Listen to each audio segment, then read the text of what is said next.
Movie के शुरू में स्वीडन के शहर में ऐसे सिलसिले आ रहे हैं कि वहाँ हर चीज तबाह हो रही है और लोगों के लिए मसला ये है कि वो लोग जान ही नहीं पा रहे कि अगला जिलजिला कहाँ आएगा और उन्हें अब सेफ्टी के लिए किस इलाके को खाली करना चाहिए। इन जिलजिलों की वजह शहर में अंडरग्राउंड होने वाली माइनिंग थी। इस सब के बाद हमें कुछ दोस्त माइनिंग एरिया के पास पार्टी करते हुए दिखाए जाते हैं, जिन्हें वहाँ दरार नजर आती है जो देखते ही देखते बड़ी हो रही थी और अचानक ये सभी उस दरार में गिर जाते हैं। और ये है फ्रिगा, जो इस शहर के माइनिंग एरिया की सिक्योरिटी इंचार्ज है। वो अपने एक खास गैजेट की मदद से माइनिंग एरिया के आसपास आने वाले जिलजिलों की वजह और शिद्दत को चेक करने आई है। ये सब करने के बाद वो अपने फियांसे से मिलती है और आज उससे याद आया है कि उसके बेटे का बर्थडे भी है। वो अपने एक्स हस्बैंड को लेकर जब अपने बेटे को सरप्राइज करने के लिए पहुंचती है तो उसका बेटा उसके घर से गायब था। इससे पहले कि फ्रिगा अपने बेटे का पता चलाती, यहाँ पर एक जोरदार जिलजिला आता है। फ्रिगा को रेक्टर स्केल चेक करने पे पता चलता है कि ये झटका 3.8 फ्रीक्वेंसी का है। जरूर यहाँ पर कोई खतरा हो सकता था,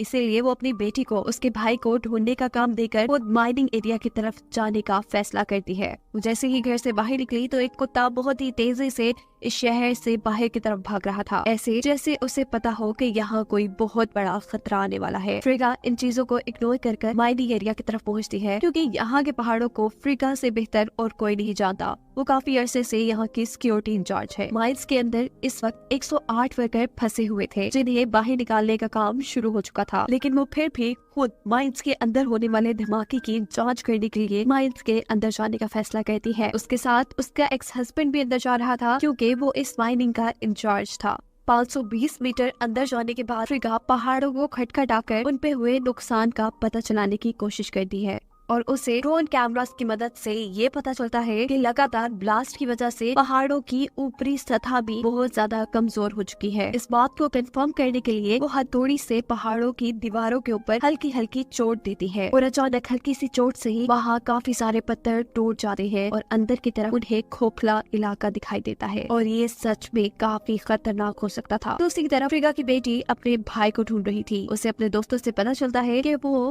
पार्टी करने के लिए कुछ देर पहले माइनिंग एरिया की तरफ देखा गया था। माइंस के अंदर उस खोखले इलाके की जांच करते हुए फ्रिगा ये नोटिस करती है कि वो एरिया 1.5 किलोमीटर लंबा है और ठीक इसी के ऊपर उनका शहर था, यानी किसी भी वक्त अब उनका शहर भी अंदर की तरफ धंस सकता था। सीन कट होकर यही हमें एक बच्चे को खेलता हुआ दिखाया जाता है। जब वो मिट्टी में खेल रहा था तो अचानक ही उसकी नीचे की मिट्टी धंसने लगती है। इससे पहले कि वो बच्चा भी उस मिट्टी के अंदर धंस जाता, उसके पेरेंट्स उसे बचा लेते हैं। माइल्स के अंदर फ्रिगा अपने एक्स हस्बैंड से इस शहर को खाली करवाने का हुक्म देती है, क्योंकि वो सिक्योरिटी इंचार्ज है और उससे ये बात मालूम हो चुकी है कि किसी भी वक्त ये शहर अब अंदर की तरफ धंस जाएगा। वो आदमी से कहता है, नहीं ऐसा नहीं है, शायद ये पहाड़ आपस में एक दूसरे को खिसका कर एडजस्ट करने की कोशिश कर रही हूँ। लेकिन फ्रिगा जवाब देती है, यहाँ के हालात बहुत खराब है, तुम जो सोच रहे हो ऐसा कुछ नहीं है, हमारे पास ज्यादा वक्त नहीं है, हमें ये शहर खाली करवाना है। अभी ये लोग बातें ही कर रहे हैं कि अचानक जहाँ ये खड़े हैं वो हिस्सा भी माइनिंग का टूटने लगता है। भागकर ये लोग वहाँ से बाहर निकल आते हैं।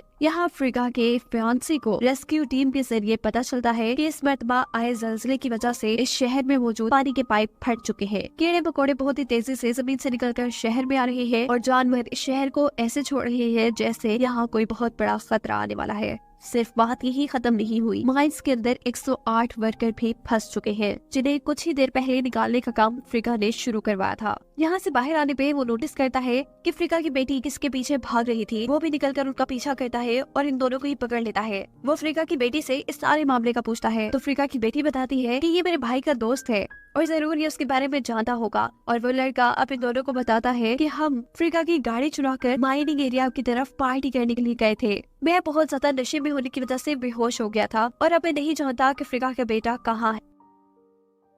सीन कट होकर हमें फ्रिगा को दिखाया जाता है जो माइंस के अंदर एक सेफ्टी ट्रक में बैठी हुई है। वो बहुत ज्यादा परेशान और डरी हुई है, क्योंकि वो जानती है कि पहाड़ों के दरमियान में दिखने वाला वो खोखला इलाका किसी भी वक्त पहाड़ उनके ऊपर भी गिर सकता है और जैसे ही ये पहाड़ धंसेगा उनका पूरा शहर भी बर्बाद हो जाएगा। फ्रिगा को अपनी जान से ज्यादा शहर की परवाह थी। इस माइनिंग एरिया में चट्टानें अभी भी टूट टूट कर गिर रही थी, पर वो अपनी जान का ना सोचते हुए यहाँ से बाहर जाने का फैसला करती है ताकि वो शहर खाली करवा सके। पर जल्द ही उनको ये पता चलता है कि उनके बाहर जाने का रास्ता बंद हो चुका है। लेकिन ये हार नहीं मानते और एक दूसरा रास्ता तलाश करने लग जाते हैं। काफी चलने के बाद अफसोस की बात ये थी कि वो दूसरा रास्ता भी इन्हें बंद मिला था। फ्रिका को यहाँ छोटी चट्टानों के दरमियान एक सुराख नजर आया था। वो इसी सुराख को रास्ता समझते हुए यहाँ से निकलने का फैसला करती है। छोटे छोटे पत्थरों को हटाते हुए वो आखिरकार यहाँ से बाहर निकल आई थी और अब बारी थी उसके एक्स हस्बैंड की, जिसे इतने छोटे तंग इलाके से निकलने में काफी मुश्किल हो रही थी। फ्रिका को ना चाहते हुए भी उसे सर पे हथौड़ी मारकर बेहोश करना पड़ता है,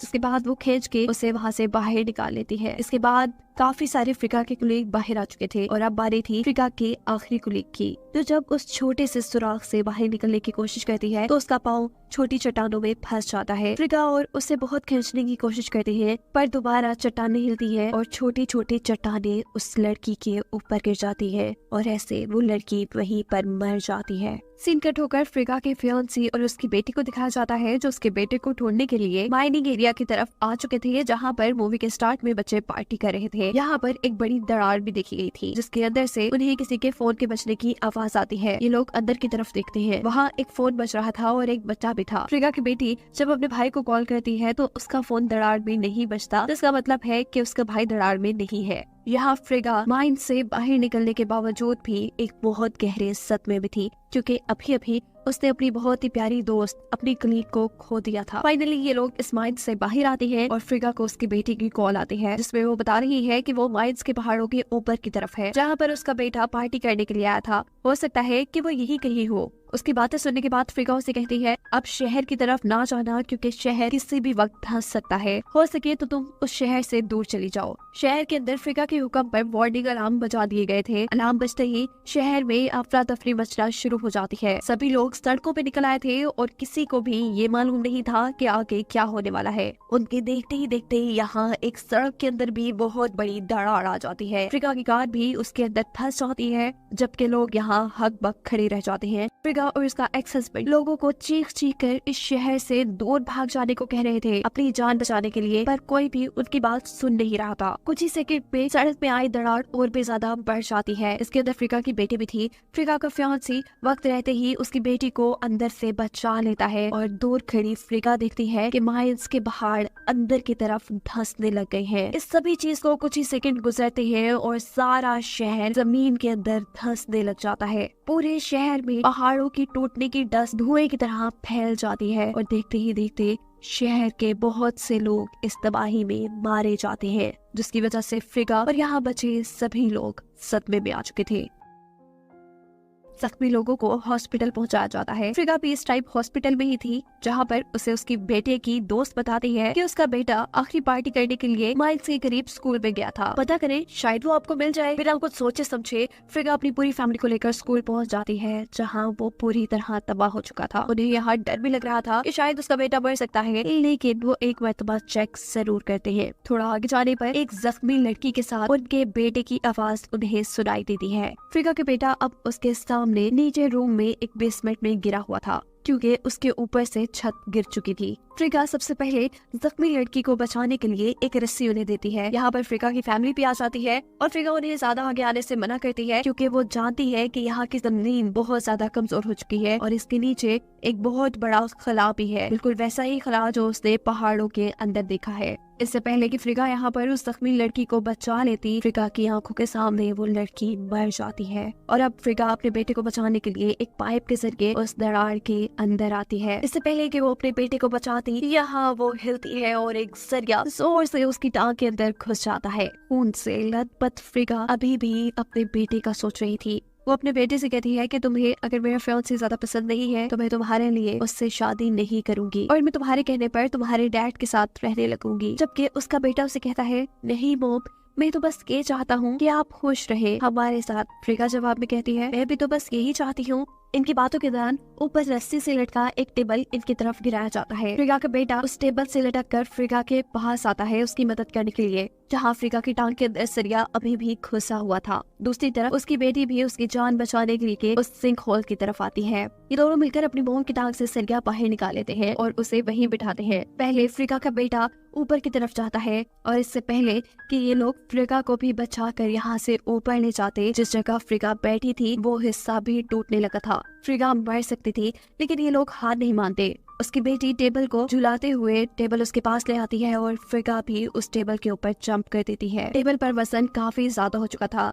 जिस केबल से उन्होंने ये टेबल लटकाया हुआ था, फ्रिगा का हस्बैंड फ्रिगा को बचाने के लिए वो केबल पकड़ लेता है। इस केबल के अंदर करंट था जो फ्रिगा के हस्बैंड को लग जाता है और करंट के लगने की वजह से वो वहीं मर जाता है। जाते जाते वो फ्रिगा के फियांसे से कहकर गया था कि मेरे बच्चों का जिंदगी भर ख्याल रखना। जिसके बाद हमें दिखाया जाता है कि यहाँ रेस्क्यू वाले भी पहुंच चुके हैं जो इन सभी लोगों को यहाँ से रेस्क्यू कर लेते हैं। पर ये लोग इस हादसे को, इस दिन को कभी नहीं भूल पाएंगे और इस सब को दिखाते हुए ये कहानी यहाँ खत्म हो जाती है।